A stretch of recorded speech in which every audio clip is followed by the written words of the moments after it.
Welcome to Cut the Crop, keeping you in the know about everything you grow. Researchers, growers and other interesting folk delivering insights and information on topics ranging from agronomy to profitability. Brought to you by the Foundation for Arable Research. Hello and welcome to Cut the Crop. I'm Anna Heslop and today I'm talking to David Densley, farm maize researcher, about maize establishment. Hi David. Hello Anna, good to be back here again. I think it's fair to say you're a bit of a fan of minimum tillage techniques for maize crop establishment. Now, why is that?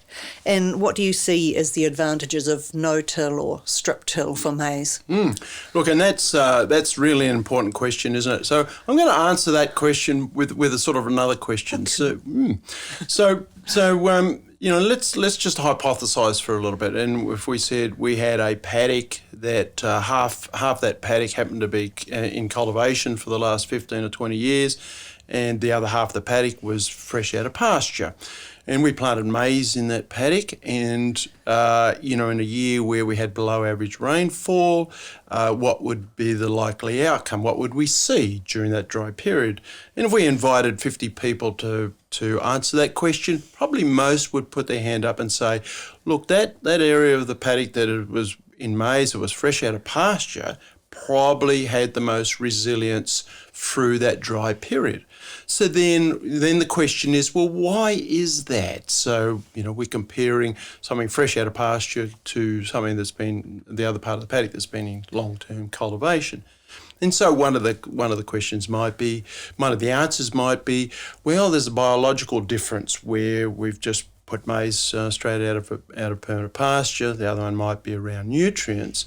But the other area is probably around, that area actually held more water. So it had more water holding capacity compared to the long-term cultivation. So there's the answer. So I guess I'm passionate about taking tillage out of the system because it actually can hold more water for us, and given that we're having more extreme weather events, then that's a way of providing more resilience within our system. So you're talking about resilience in drought conditions. Flip it around, ask you another question. Does the same, because extreme weather events aren't all droughts. No. Things can get a bit floody sometimes as well. So do these establishment techniques, are they useful for retaining soil quality through rainfall events as well? Yes, indeed. And let's stay with our example, right? Okay. So we've got, again, just as a refresher, we've got half the field that's been long-term cultivation, is planted in maize, and the other half of the field is fresh out of pasture. And we've got a heavy rain event now. So what typically happens is we have improved water infiltration in that part of the field that hasn't had long-term cultivation. That's because our soil structure is retained, if you like. So cultivation actually changes the soil structures along with soil biology. So when you're talking about soil structure, are you able to give us a quick sort of visual picture of that? Yes. So what happens is our soil particles then congregate into aggregates, if you like, or PEDs, and they're sort of clumped, if you like. And so these clumps then are formed through nature. And then that just allows then our roots to sort of percolate through the soil, allows water to then percolate through the soil as well, and it also provides gaseous exchanges as well. So what happens is when we bring cultivation into the system, of course these organised structures in the soil then are broken apart. And so then our soil sort of collapses, if you like, and so the density increases in those soils through cultivation. So improve water infiltration as well. So more resilience in extreme weather events, whether that's being too wet or too dry, where we don't have long-term cultivation. So that's, I guess, part of the reason for my enthusiasm for taking tillage out of the system. Now, there's some other reasons as well, but that's certainly one of them. So if somebody has been cultivating forever, is it very easy to just change Like that? Like that. Or, what is there some kind of transition process required? Yes. Look, and again, that's another really important question to answer. So, just staying with maize production, for example, it's I guess with cultivation, we've been cultivating soils here in New Zealand for maize production for 40 or 50 years. We know how that works, and it's relatively simple. You cultivate the soil, and then you plant into that loose soil, and the planter doesn't have to be overly sophisticated. I mean, there's some principles there it does have to do, but it doesn't have to be overly sophisticated. If you take tillage out of the system, your certainly planting equipment has to be fit for purpose. That is fundamental.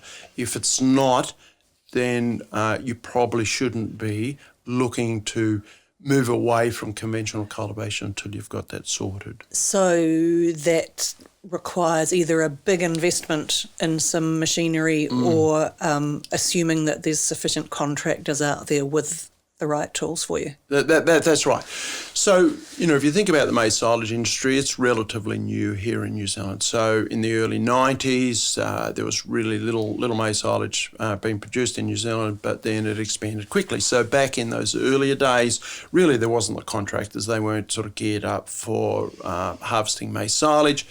There was a need, and then out of that need, then the contractors then invested in the equipment. And I think that's the case here as well. So there are a small but growing number of either contractors or maize producers that have got fit-for-purpose planters for no-till. Many don't yet. So I think we prove the concept, and I think that the rest will follow out of that, Anna. But we have to do it right. So let's take a step back again, because as you say, no one's going to change a system until you've got the evidence to show them that it's the right thing to do. So what research is FAR doing to prove that concept? I mean, what's driving the change? Yeah. So I just, if we refresh back to our last podcast, we talked about one of our 5 initiatives, and that was to look at compare conventional cultivation to strip till and no-till. And part of that is defining what strip till and no-till best practice looks like in New Zealand for New Zealand conditions, right? So we've got years and years and years of experience with cultivation. We don't with strip till and no-till.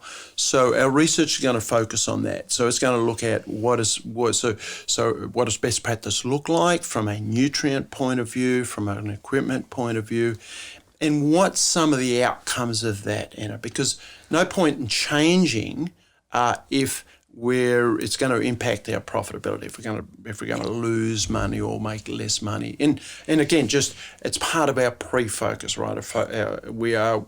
All the research we do, we're very focused on that, our profitability, resilience around the system, and the environmental piece as well. So taking tillage out can tick those 3 boxes for us, but research needs to it needs to prove these concepts.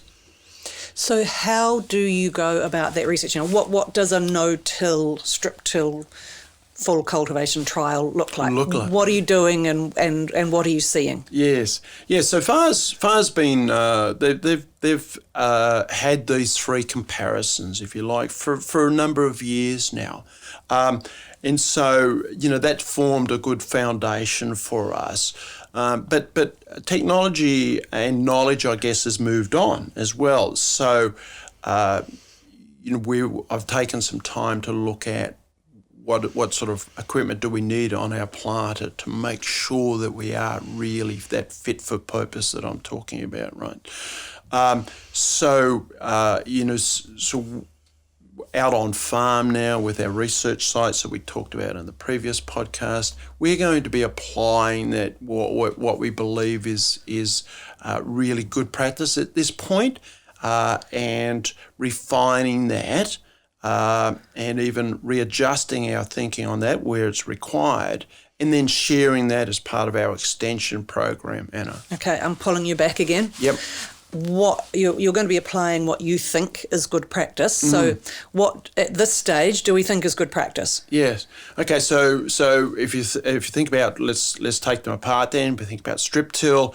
Certainly, one of the best practices is when you put the strip down, then being able to come down back and plant straight over the top of that strip, right? And so that requires auto steer with a reasonable amount of accuracy, either with satellite guidance and RTK guidance. So making sure that you plant straight over that strip. With strip till, it's also banding fertilizer, right? So there's a real opportunity for us to band fertilizer to gain the advantages out of banding fertilizer. So, Anna, then the question might be, well, what type of fertilizer will we band? What depth do we place that at? What rate do we put that on at? And then how do we apply our other nutrients around that? And then so with our nutrients, then we often think about the macro, the key nutrients. But what about our micronutrients, right? Those nutrients that we only need small amounts. So now typically we would put that in a fertilizer spreader and spread it across the field, but we're trying to put on kilos of nutrients per hectare rather than hundreds of kilos per hectare. And so applying that with a broadcast application is very, very difficult. But here with strip till, we can actually band those micronutrients, put them exactly over the top of where we're going to plant the plant.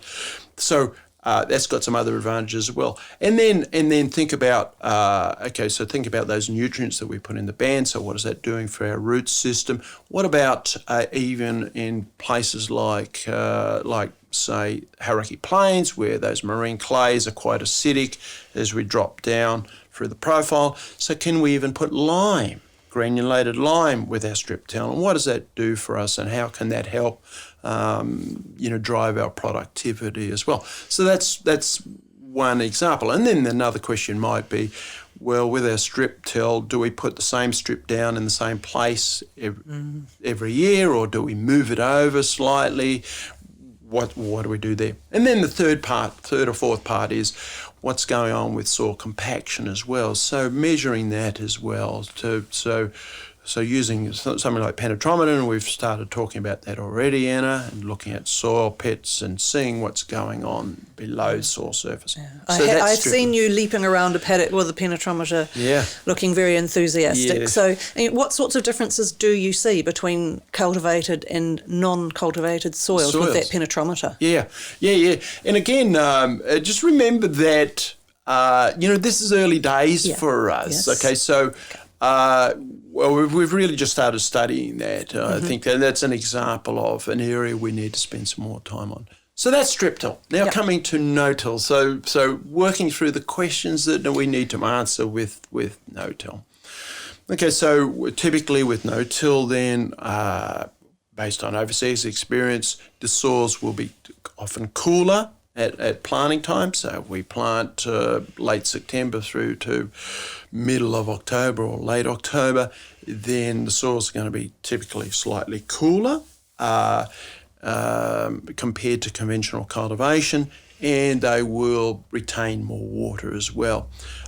So what does that look like? So what sort of temperature difference and moisture difference are we talking about? We need to understand that in New Zealand. And then being able to plant the seed into the soil to achieve uniform planting depth, a uniform emergence, and uniformity within the row as well. So they're critical pieces to that, and that's why a planter, having the right planter, so this fit for purpose planter, is particularly important under no-till system. Yeah, I was going to say, it sounds like if there's no tillage, there's nothing else you've got any control over. The one thing you've got control over is that machine that's putting the seed in the ground. Yeah, absolutely. Look, and it becomes one of the most critical pieces of equipment. Look, a planter is a critical part even in conventional cultivation, and some of our winter workshop.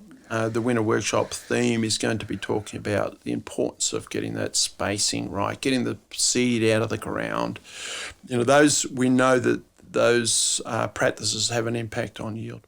And then, so coming back to no-till, then around how we use starter fertiliser as well. So what does that look like? Where's that best to be placed under a no-till system? Is there some other unique stuff that we can do within nutrient application as well? We talked about micronutrients in the strip till. So can we put some micronutrients in with our starter fertiliser as well? And we can do that under conventional cultivation, but under no-till we want to spend some time looking at that as well, Anna. So plenty to do in that space. Okay, I'm going to put you on the spot again and ask you to use your imagination or your predictive skills. In 10 years' time, maize crop establishment in New Zealand, what would you like it to look like and what do you think it will look like? Yes. And the great thing about technology now is that this goes on record, right? So we'll be coming back in 10 years and like, we can play that back. Okay, so look, and that's... no pressure. No pressure. So,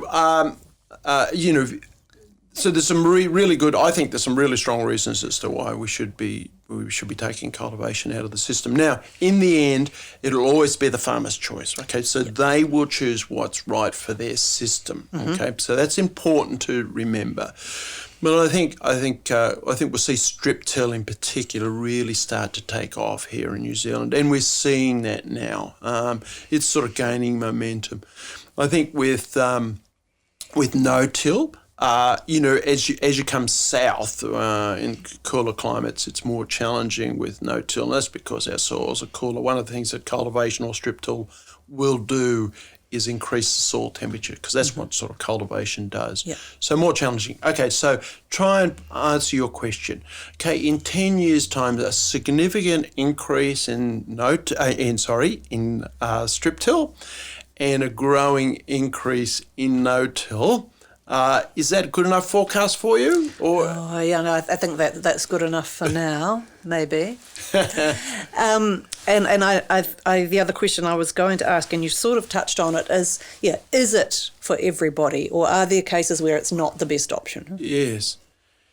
Look, and I think research will help us answer that as well. So where, I don't know, let's say I'm a dairy farmer and I've got a paddock that's been pugged, for whatever reason, and I want to put a maize crop in there or another arable crop as well. And maybe it does need some cultivation then to level that out, right? No-till's not going to do that. So that might be an example of where cultivation could be useful.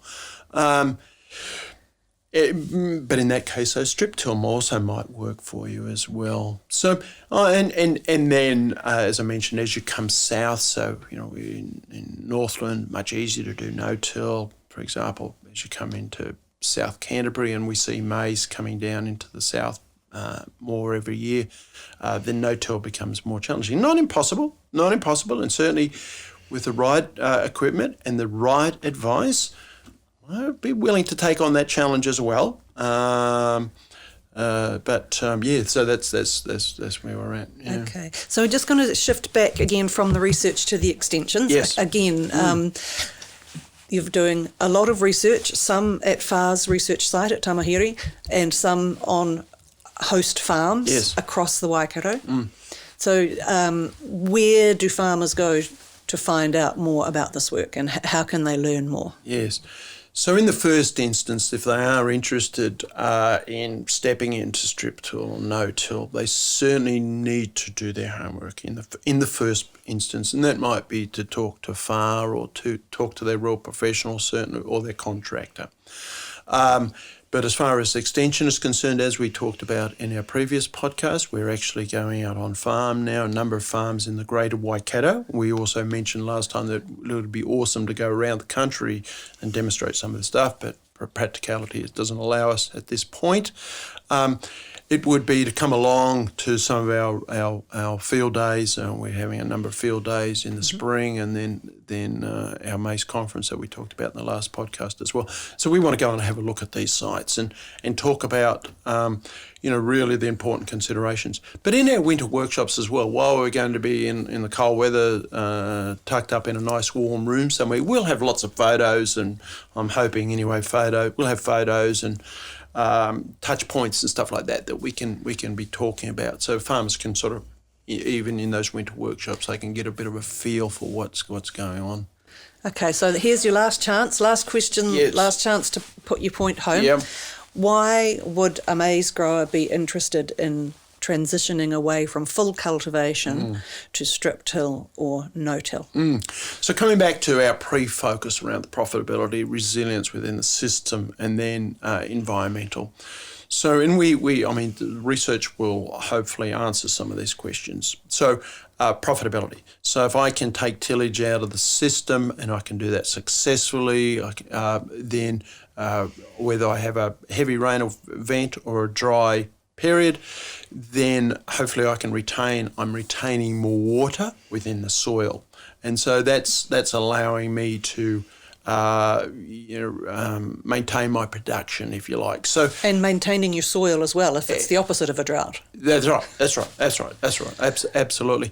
And so reason number one would be then I can improve my profitability. And the other thing is I'm taking out the cost of cultivation as well. So number one, improve my profitability. And then within that, then even my forage, my silage quality, my maize silage quality, or grain quality as well, right? Because if I can reduce the impact extreme weather events have on my maize, then my quality is likely to be improved as well. So number one. Number two, and we've touched on this in part of number one, that's resilience within the system, right? So, some recent review that we've done at Neil Fisher's, so 46 years of maize production. So those that don't know, Neil Fisher was he's passed away now, sadly, but he was a maize grower in Waikato, and he was meticulous at keeping records. And so FAR's actually written some research on Neil's experience. So 46 years of maize production. So from 1972 to 2000, he experienced 1 in 10 years drought. From 2000 to 2018, he experienced 26%. So 1 in 4 years was a drought. So that's more of the norm now. So no-till system or reduced till system can give us more resilience, and that's important. And then number three is around the environmental piece. So, with cultivation, then what we do is we mineralise the organic matter and we release carbon to the atmosphere. Excuse me. So then the question is, so can no-till and strip-till provide more, give us those advantages with environmental management that we need to be focused on, Anna? So they're the three. They're the three: profitability, resilience, and the environment. Cool. Thanks very much, David, and all you maize growers and everyone else who's listening. Have a great day on the farm. Thanks for tuning in to Cut the Crop, presented to you by FAR. If you'd like to know more about any of the topics discussed or have any suggestions for future topics, go to www.cutthecrop.co.nz.